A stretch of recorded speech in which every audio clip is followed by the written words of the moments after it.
जितना कम लोगों के संपर्क में रहोगे उतना सफलता के करीब रहोगे। नमस्कार, जय हिंद। मैं हूं आपका दोस्त कवि आदि गणेश। स्वागत करता हूं और प्रारंभ करते हैं। काव्य रस की हमारी क्लासेज चल रही है। रस की क्लास है जिस काव्य शास्त्र के अंदर, जिसमें हमने कल वीरस कर लिया था, श्रृंगार कर लिया था, करुण कर लिया था और हास्य रस है जो कर लिया था। वो वीडियो नहीं देखा तो प्लेलिस्ट में जाकर देख लीजिएगा। इस वीडियो को लाइक कर दें, शेयर कर दें। पहली बार देख रहे हैं चैनल को सब्सक्राइब कर बेल आइकन क्लिक कर ले ताकि हर वीडियो की सूचना मिलती रहे। और जो भी साथी वीडियो को देखे, लाइक करने का कोई पैसा नहीं लगता। जितने ज़्यादा लाइक करोगे ना तो यूट्यूब सिस्टम सोचेगा कि अच्छा पढ़ाया जा रहा है यहाँ पर, तो वो ज़्यादा से ज़्यादा लोगों को भेजेगा वीडियो को, तो ज़्यादा लोग जुड़ पाएंगे, ज़्यादा लोगों की मदद हो पाएगी। और 3 बजे अपनी पाठों वाली क्लासेज चल रही है। आज हमने टॉर्च बेचने वाले जो परसाई साहब का एक व्यंग्यात्मक रचना है उसको पढ़ा था। वो 3 बजे वाली क्लास में नहीं देखी तो देख लीजिएगा। अभी तक टेलीग्राम चैनल ज्वाइन नहीं कर रखा है मेरा, तो टेलीग्राम चैनल ज्वाइन कर लीजिए। कवि आदि गणेश हिंदी नाम टेलीग्राम चैनल है जिस पर 4000 से ज़्यादा लोग जुड़े हुए हैं। उस टेलीग्राम चैनल को आप ज्वाइन कर लीजिए कि यहाँ पर मैं सवाल वगैरह कुछ ना कुछ पूछता रहता हूँ, जो भी पाठ पढ़ाता हूँ उससे संबंधित। ठीक है, तो कल वाले काव्य शास्त्री क्लास में मैंने बताए थे किस रस का कौन सा देवता है जो अपने श्रृंगार रस है, श्रृंगार रस का कौन सा देवता है वो बताना, और वर्ण भी बताना। श्रृंगार रस का वर्ण और देवता कौन सा होगा वो कमेंट करके बताना आप। चलिए प्रारंभ करते हैं। आज हम देखेंगे सबसे पहले रौद्र रस को। लिखिए रौद्र रस। तो रौद्र रस में क्या होता है साथियों? विभाव, अनुभाव और संचारी भाव, इनके संयोग से हृदय के अंदर जो वासना रूप में स्थित एक तरीके से क्रोध जो स्थायी भाव है वो प्रकट होता है। वो आस्वादित होता हुआ रौद्र रूप के अंदर है जो परिणित हो जाता है, जिसमें कि शत्रु की चेष्टा हो गई, अपमान हो गया, अपकार हो गया, तथा प्रिय गुरुजनों की निंदा सुनकर रौद्र रस है जो क्या होता है? निर्मित होता है। तो रौद्र रस का स्थायी भाव क्या हो जाएगा? क्रोध। ठीक है, ध्यान में रखना आप। और आगे हम बात करें, रौद्र रस का वर्ण होता है लाल। रौद्र रस का वर्ण कौन सा होता है? लाल होता है। और देवता माने गए क्या? रुद्र। देवता माने गए कौन से? रुद्र। वर्ण लाल और देवता रुद्र। आप किसी भी रौद्र रूप धारण कर लेते हो तो आपकी आंखें, चेहरा लाल हो जाता है ना, तो इस तरीके से याद रख सकते हो, वर्ण लाल हो जाएगा। ये लिख लीजिएगा, ये सवाल पूछा जा सकता है। इसका स्थायी भाव है क्रोध। स्थायी भाव क्या है? क्रोध। देखिए नोट्स जब बनाए ना आप, अब जैसे मैं बता रहा हूं आपको, तो आपने लिख लिया रौद्र रस। क्या लिख लिया? रौद्र रस लिख लिया। फिर इसके नीचे लिख लिया आपने वर्ण लाल। फिर इसके नीचे या आगे लिख लिया आपने देवता। तो देवता लिख लिया आपने क्या? अपने रुद्र। फिर नीचे लिख लिया स्थायी भाव, स्थायी भाव क्रोध। फिर नीचे लिख लिया आलम्बन। इस तरीके से शॉर्ट रूप में नोट्स जो बना सकते हैं आपके, तैयार हो जाएंगे। रौद्र रस के अंदर आलम्बन की बात करें, प्रमुखतः पूछे क्या आलम्बन हो सकता है? तो आलम्बन शत्रु हो गया, कपटी या दुराचारी व्यक्ति या देशद्रोही व्यक्ति है जो होता है आलम्बन, जिसको देखकर ये प्रकट होने लगता है।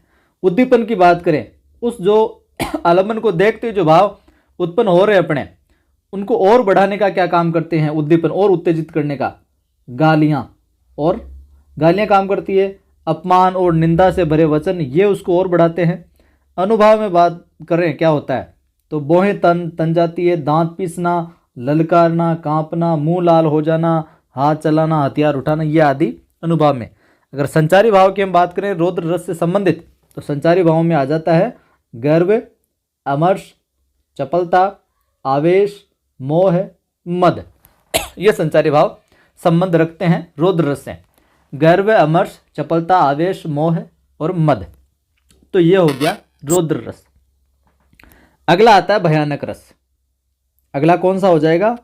अगला हो जाएगा साहब अपने भयानक रस।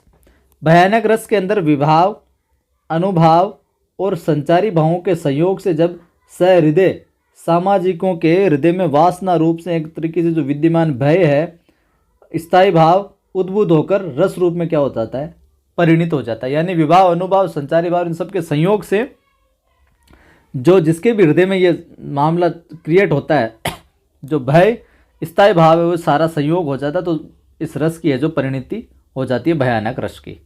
वहाँ पर क्या हो जाता है, भयानक रस होता है किसी भयावह वस्तु या व्यक्ति को देखने पर अथवा घोर अपराध होने पर दंड की कल्पना से जब मन व्याकुल होता है, तब भयानक रस की है जो क्या निर्मिति होती है, निर्मित होता है। नोट कीजिए,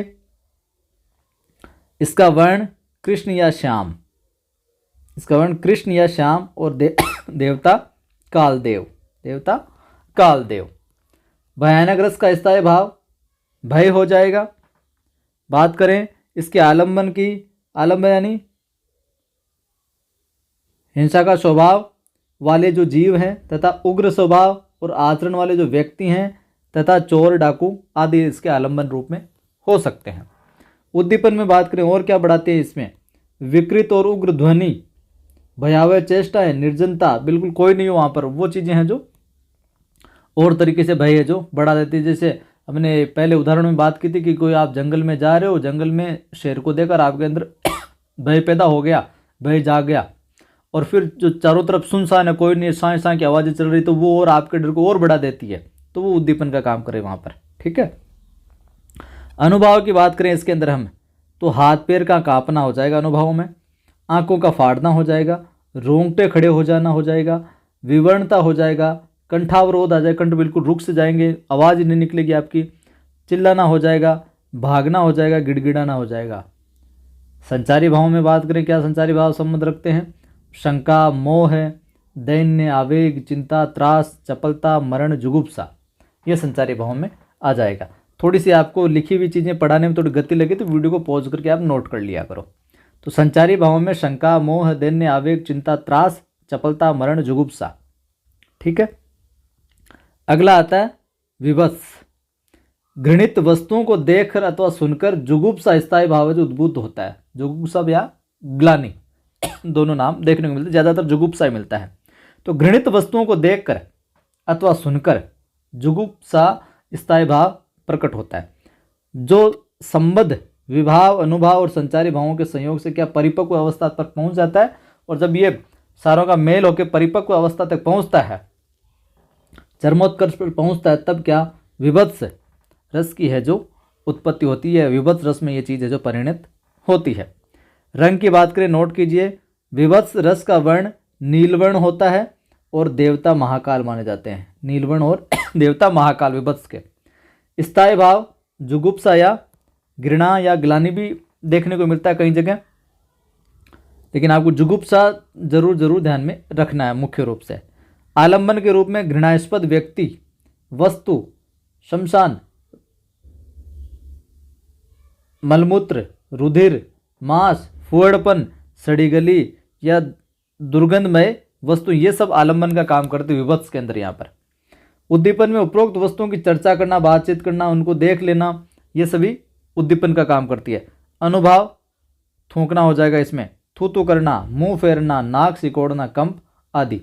और संचारी भाव में बात करें इसके अंदर विभत्स के, तो भय, आवेग, व्याधि, अपस्मार, जड़ता, चिंता ध्यान में रखना। इसके विभत्स के संचारी भाव जरूर ध्यान में रखना, भय, आवेग, व्याधि, अपस्मार, जड़ता, चिंता, ये सब क्या है, मैंने आपको संचारी भावों की व्याख्या वाले वीडियो के अंदर अच्छे से डिटेल से, जितने भी 33 संचारी भाव हैं, संचारी भाव कुल कितने 33, उन 33 संचारी भावों के अंदर जो मुख्यतः 20-22 की व्याख्या अगर अक्सर पूछी जाती रही है तो वो मैंने आपको वहाँ पर करवाई थी। विभत्स के दो भेद किए जाते हैं, क्षोभज या शुद्ध और उद्वेग या अशुद्ध, ये दो भेद इसके देखने को मिलते हैं हमें। अगला रस है अद्भुत रस। कौन सा? अद्भुत रस। तो आश्चर्यजनक व्यक्तियों, अद्भुत कोई और क्या अद्भुत चीज है, तो आश्चर्यजनक व्यक्तियों, वस्तुओं, विचित्र दृश्यों एवं अलौकिक वस्तुओं या घटनाओं के द्वारा अद्भुत रस की क्या होती है? उत्पत्ति होती है साहब। और संबद्ध क्या चीजें? विभाव हो गया, अनुभाव हो गया, और संचारी भावों के संयोग से किसी के हृदय में जो वासना रूप में स्थित क्या विस्मय जो स्थायी भाव है, इसका जो मिलन होता है, फिर संयोग होता है, तो आस्वाद रूप में धारण करता है, तब क्या होती है? जो चरमोत्कर्ष पर पहुंचती है वो स्थिति तो अद्भुत रस की है जो निष्पत्ति होती है साहब। नोट कीजिए आगे, अद्भुत रस का वर्ण होता है पित्त और देवता होते हैं ब्रह्मा माने जाते हैं। तो मैंने शुरुआत में तो ब्रह्मा देवता किसके माने जाते हैं? अद्भुत रस के। और विष्णु जो है किस रस के माने जाते हैं? मैंने पूछ लिया था आपका श्रृंगार का, विष्णु किसी ने कमेंट भी कर दिया होगा अब तक तो, ठीक है। तो देवता ब्रह्मा माने जाते हैं इसके। स्थायी भाव विस्मय या आश्चर्य, विस्मय या आश्चर्य, ध्यान में रखना। आगे बढ़ते हैं। तो इस रस का आलंबन बात करें तो आलंबन में अलौकिक चित्र देख लिया, कोई दृश्य या विचित्र वस्तु देख ली तो अद्भुत रस है जो निकलने लग जाता है साफ। फिर उद्दीपन की बात करें, वो इसको और बढ़ाता क्या चीज़ है? तो ऐसे चरित्र, दृश्य अथवा वस्तु के संबंध में सुनना या उन पर बार बार विचार करना इस चीज़ को और बढ़ाता है। अनुभव में आंखें फाड़कर देखना, रोमांच, स्तब्ध हो जाना, अवाक हो जाना, ये अद्भुत रस के अंदर है। जो कोई चीज़ इतनी देख ली तो देखते भौचक्के से रह गए, आप स्तब्ध रह गए, अवाक रह गए, ये चीज़ें अनुभव का काम करती है। संचारी भाव में हम बात करें तो भ्रम, हर्ष, औत्सुक्य, चंचलता, प्रताप, हर्ष, निर्वेद, ये सारे के सारे संचारी भाव संबंध रखते हैं अद्भुत रस से। देवता ब्रह्मा, वर्ण पित्त, ठीक है। स्थायी भाव में विस्मय भी आ सकता है, पूछे आश्चर्य भी आ सकता है, दोनों नामों को ध्यान में रखिएगा। बात करते हैं शांत रस की। शांत, तो शांत रस को शास्त्रीय मान्यता दिलाने का श्रेय आचार्य उद्भट को है जो दिया जाता है। तो देखिए भरत मुनि ने 8 बताए थे, और बात कर ले शांत रस का जो प्रतिष्ठापक आचार्य, शांत रस के प्रतिष्ठापक आचार्य की बात करें तो आचार्य उद्भट माने जाते हैं। कौन माने जाते हैं? आचार्य उद्भट माने जाते हैं। बाकी जो वात्सल्य और अपना भक्ति वाला है उनके मैंने आपको बताया था, रूप गोस्वामी और विश्वनाथ साहब पिछले वीडियोज में। तो शांत रस को शास्त्रीय मान्यता दिलाने का श्रेय आचार्य उद्भट को दिया जाता है। आचार्य उद्भट से पूर्व शांत रस को रस से जो माना ही नहीं जाता था कि शांत रस कोई होता ही नहीं है, किंतु परवर्ती यानी बाद में समस्त आचार्यों ने शांत रस को भी क्या पूर्णतः अपनी स्वीकृति जो प्रदान की स्वीकार कर लिया। तो आज श्रृंगार, वीर और शांत रस की गणना प्रधान रसों में है जो होती है। देखिए नोट कर लीजिए, आज वीर, श्रृंगार, वीर और शांत रस की गणना जो प्रधान रसों में होती है। तो निम्न में से प्रधान रस नहीं है, तो आपको ध्यान में रखना, श्रृंगार, वीर, शांत आचार्य कोई और दे दे तो वो प्रधान रस नहीं होगा। प्रधान रसों में इनकी गिनती है जो की जाती है, क्योंकि ये रस उदात्त वृत्तियों के प्रेरक है और महाकाव्यों में इनमें से एक प्रधान या अंग रस के रूप में है जो प्रतिष्ठित होता है। इनमें से एक रस है जो शामिल होता ही होता है। संबद्ध, अब शांत रस का प्रकट कैसे होता है? तो विभावानुभाव संचारी भावों के संयोग से जब सहृदय सामाजिकों के हृदय में वासना रूप से जो निर्वेद स्थायी भाव है वो उद्भुत होकर रस के रूप में जो क्या परिणित हो जाता है। तो शांत रस का स्थायी भाव निर्वेद, तो वहाँ पर क्या हो जाएगा? शांत रस हो जाएगा। तो तत्व ज्ञान या वैराग्य से शांत रस की उत्पत्ति होती है। नोट कीजिए, शांत रस का वर्ण कुंद या पुष्प या चंद्रमा के समान शुक्ल माना गया है, बिल्कुल ठीक है। ये तो वर्ण हो जाएगा, और इसका देवता जो है विष्णु माने गए हैं इसके भी, ठीक है, शांत के भी विष्णु माने गए हैं। इस रस का स्थायी भाव क्या है? निर्वेद है। श्रम भी देखने को मिल सकता है लेकिन निर्वेद आएगा लिखा हुआ ज़्यादातर। आलम्बन के रूप में बात करें तो संसार के यथार्थ और क्षण भंगुरता, माफ करें, तथा आध्यात्मिक ज्ञान इसका आलम्बन हो जाएगा। उद्दीपन के रूप में सत्संग हो गया, शमशान, तीर्थ दर्शन, मृतिक, ऋषियों के आश्रय, ये सभी के सभी क्या उद्दीपन का काम करते हैं। अनुभाव में रोमांच, अश्रु, ग्लानि, पश्चाताप, साधुवर्ती, तल्लीनता आ जाएगी। संचारी भावों में हर्ष, स्मृति, मति, स्मरण, विबोध, ये आ जाएंगे, ठीक है। वात्सल्य की बात करते हैं। अगला रस अपना कौन सा आ जाएगा? वात्सल्य, 10वां। तो संबद्ध विभावानुभाव व्यभिचारी भावों के संयोग से सहृदय सामाजिकों के हृदय में वासना रूप से जो स्थित वत्सल जो स्थायी भाव है वो प्रकट होता है, और रस रूप में क्या वात्सल्य परिणत हो जाता है। बच्चों की तुतली हुई बोली, उनकी घर के आंगन में भरी जाने वाली किलकारियाँ, अबोधजन्य क्रियाकलाप, ये वात्सल्य रस के उत्पादक कारण माने गए हैं। तो ध्यान में रखना इसको। सूरदास और तुलसीदास की रचनाओं में वात्सल्य रस के सुंदर उदाहरण देखने को मिलते हैं। आलम्बन की बात करें वात्सल्य रस के, तो बालक या शिशु, पशु, पंछियों के छोटे बच्चे, उद्दीपन की बात करें तो बच्चों की भोली वाली जो चेष्टाएं हैं, विद्या, दया, इस तरह की चीज़ें हैं जो उद्दीपन का काम करती है। अनुभव में प्रफुल्लित हो जाते हैं, सिर चूमना, गोद में लेना। संचारी भावों में बात करें तो हर्ष होता है, औत्सुक्य, मति, ये चीज़ें आ जाती है संयोग में। और विषाद, चिंता, शंका आदि है जो वियोग में आ जाती है। अगर वियोग होता है बच्चों के साथ में, स्नेह के साथ बच्चों के साथ में, बालकों के साथ में, या किसी पशु पक्षियों के बच्चों के साथ में, तो वियोग में चिंता होती है, शंका, विषाद, ये चीज़ें आती हैं। इसके भी दो भेद होते हैं, जैसे कि संयोग और वियोग हमने ऊपर चर्चा है जो कर ली। अंतिम आ जाएगा अपना क्या, भक्ति रस। रसों के अंदर अंतिम क्या आ जाएगा, भक्ति रस आ जाएगा साहब। आज निपटारा हो जाएगा इसका। भक्ति रस, भक्ति रस और वात्सल्य रस के प्रतिष्ठापक रसाचार्य कौन है वो आप कमेंट करके बताएं, क्योंकि मैंने पिछले वाली वीडियो में भी जिक्र किया था और आज भी इस वीडियो में भी बीच में मैंने आपको बताया था।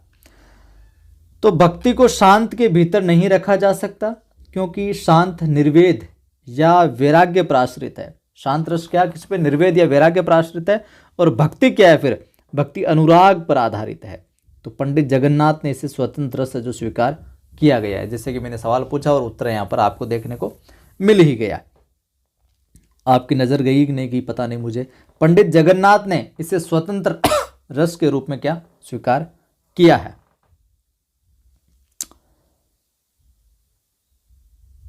सहृदय, सामाजिकों के हृदय में वासना रूप में विराजित जो भगवत प्रेम है, उसका स्थायी भाव, सम्मत विभाव, अनुभाव और संचारी भावों के संयोग से भक्ति रस में परिणत होता है। स्थायी भाव में भगवत प्रेम, श्रद्धा हो जाती है, भगवत प्रेम भी हो जाता है। आलंबन ईश्वर या उसका कोई रूप, उद्दीपन, पुराण आदि का श्रवण, अनुभाव में रोमांच आदि, व्यभिचारी भाव, हर्ष और दिन्य। व्यभिचारी भाव या संचारी भाव, हर्ष या दिन्य। तो ये थे अपने रस। कैसा क्या कुछ लगा आपको कमेंट करके बताना। और जो इंपॉर्टेंट बन सकता है, जो डायरेक्ट पूछे जा सकते हैं, वो सारी चीज़ें मैंने आपको बता दी है। लाइक नहीं किया तो लाइक कर दें, शेयर कर दें। पहली बार देख रहे हैं चैनल को सब्सक्राइब कर बेल आइकन क्लिक कर लें। टेलीग्राम चैनल का लिंक डिस्क्रिप्शन में मिल जाएगा। और मेरा मोटिवेशनल वीडियोज़ का चैनल है आदि की आवाज़, पढ़ाई से संबंधित मैं वीडियो वहाँ पर मोटिवेशनल डालता रहता हूँ। आज एक वीडियो डाला कि नियमितता सफलता है जो दिला देती है, तो वो मोटिवेशनल वीडियो आप आदि की आवाज़ यूट्यूब चैनल पर जाकर देख सकते हैं। निरंतर जुड़े रहिए। यहाँ पर ग्रेड फर्स्ट और सेकंड की निःशुल्क रूप से तैयारी करवाई जा रही है। जुड़े रहें और साथियों को जोड़ते रहें। फिर मिलता हूँ।